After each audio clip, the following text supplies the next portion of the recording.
Welcome to Sam's classroom. আজকের এই পর্বে আমি তোমাদের পৃথিবীর প্রধান ভাষা বংশ এবং তা থেকে বাংলা ভাষার উৎপত্তি কিভাবে হলো তা আলোচনা করব।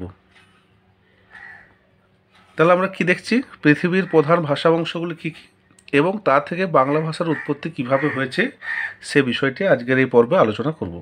তাহলে আমরা প্রথমে চলে আসি, পৃথিবীর প্রধান ভাষাবংশ কটি। পৃথিবীর প্রধান যে ভাষাবংশ তা হচ্ছে 12টি। কী কী সেগুলি? 1 নম্বরে হচ্ছে কি ইন্দো ইউরোপীয়, 2 নম্বরে কি সেমিও হামিও, 3 নম্বরে বান্টু, 4 নম্বরে ফিনো উগ্রীয়,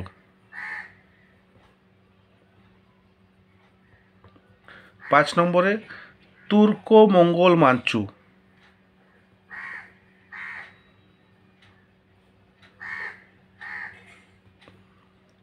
6 নম্বরে ককেশীয়, 7 নম্বরে কি আছে দ্রাবিড়, 8 নম্বরে অস্ট্রিক, 9 নম্বরে ভোটচিনীয়,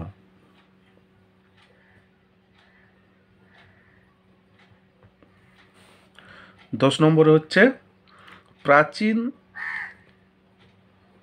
এশীয়,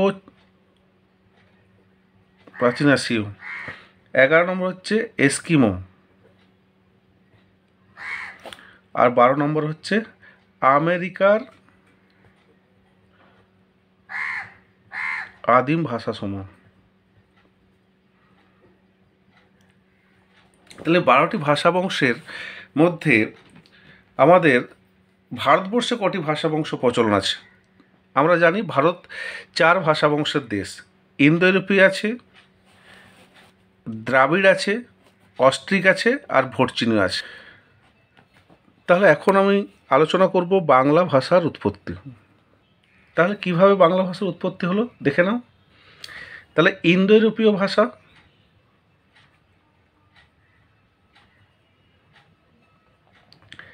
বা এটাকে বলা হয় মূল আর্য ভাষা।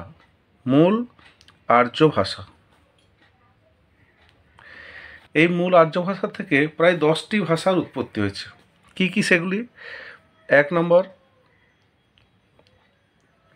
ইন্দো ইরানীয়, বাল্তো স্লাভিক, 3 আলবেনীয়, 4 আর্মেনীয়, 5 গ্রিক, 6 ইতালীয়, 7 টিউটনিক, 8 কেল্টিক, 9 তোখারীয়,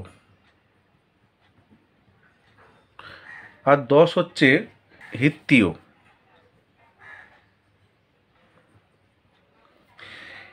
এখন এই যে 10টা ভাষা আমরা পাচ্ছি, তাই 10টা ভাষার মধ্যে কোন ভাষাটা থেকে আমাদের বাংলা ভাষা উৎপত্তি হলো? এখন আমি চলে যাব প্রথমেই যেটা আছে ইন্দো ইরানীয়। এই ইন্দো ইরানীয় থেকে আমরা 3টে রূপ নিয়ে নেব। 3টে রূপ কি কি? 3টে রূপ নিয়ে নিলাম আমরা ইরানীয় আর্য,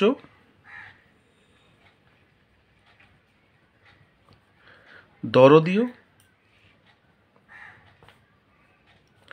আর হচ্ছে প্রাচীন ভারতীয় আর্য।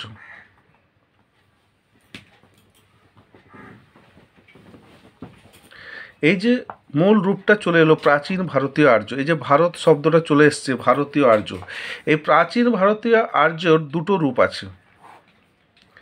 একটা হচ্ছে কথ্য রূপ, আর একটা হচ্ছে সাহিত্যিক রূপ।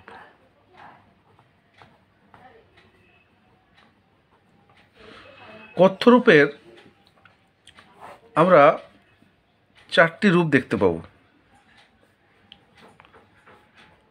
কি সেই চারটি রূপ? প্রাচ্য, উদিচ্য, মধ্যদেশীয়, দাক্ষিণাত্য। তাহলে আমরা দেখছি কি ইন্দো ইউরোপীয় মূল আর্য ভাষা, তাহলে মূল আর্য ভাষা থেকে ইন্দো ইরানীয় তিনটি, ইরানীয় আর্য, দরদীয়, প্রাচীন ভারতীয় আর্য। প্রাচীন ভারতীয় আর্য ভাষার দুটি রূপ, কথ্যরূপ, সাহিত্যরূপ। কথ্যরূপের মধ্যে আবার চারটি ভাগ রয়েছে, প্রাচ্য, উদিচ্য, মধ্যদেশীয়, দাক্ষিণাত্য। এই প্রাচ্য থেকে আমি আবার দুটো রূপ পাচ্ছি, একটা হচ্ছে কি প্রাচ্য মধ্য, আর একটা হচ্ছে প্রাচ্যা। এই প্রাচ্যা থেকে আসছে মাগধী প্রাকৃত। এই হচ্ছে মূল বাংলা ভাষার উৎপত্তি স্থল, মাগধী প্রাকৃত। এই মাগধী প্রাকৃত থেকে আসছে কি মাগধী অপভ্রংশ অভটট। এর আবার দুটো ভাগ, একটা হচ্ছে কি পশ্চিমা, আর একটা হচ্ছে পূর্বী। এই পূর্বী থেকে আমরা দুটো রূপ পাবো, একটা হচ্ছে কি বঙ্গ অসমিয়া, আর একটা পাবো ওড়িয়া। তাহলে আমরা দেখছি কি যে বাংলা, অসমিয়া, উড়িয়া ভাষার মধ্যে কিন্তু অনেকটাই মিল আছে। এই বঙ্গ অসমিয়াকে দুটো ভাগে ভাগ করলে একটা হয়ে যাচ্ছে বাংলা, আর একটা হচ্ছে অসমিয়া। তাহলে বাংলার উৎপত্তি আমরা জানতে পারলাম যে কিভাবে মূল ইন্দো ইউরোপীয় ভাষা থেকে বাংলা ভাষার উৎপত্তি হলো। তাহলে এখন তোমরা বুঝতেই পারছো যে এটি একটি লম্বা পদ্ধতির মাধ্যমে বাংলা ভাষার উৎপত্তিটি হয়েছে। আমরা অনেকে বলে থাকি যে সংস্কৃত বাংলার জননী, অর্থাৎ বাংলা ভাষা মা বলা হয় সংস্কৃত, কিন্তু তা নয়। এই জায়গাটি থেকে তোমরা যদি বুঝতে পারো তাহলে দেখতে পাচ্ছ যে বাংলা ভাষার প্রকৃত জননী হচ্ছে মাগধী প্রাকৃত, কারণ মাগধী প্রাকৃত থেকে এসেছে মাগধী অপভ্রংশ, তারপর দুটো ভাগে ভাগ হয়ে বাংলা ভাষার উৎপত্তি হয়েছে। তাহলে ছাত্রছাত্রীরা বুঝতে পেরেছো আশা করি। এর পরের পর্বে ভাষা থেকে আমি আরও এমসিকিউ প্রশ্ন নিয়ে আসছি, তোমরা নজর রাখো চ্যানেলটিতে। ভালো থেকো, মন দিয়ে পড়াশোনা করো, টাটা।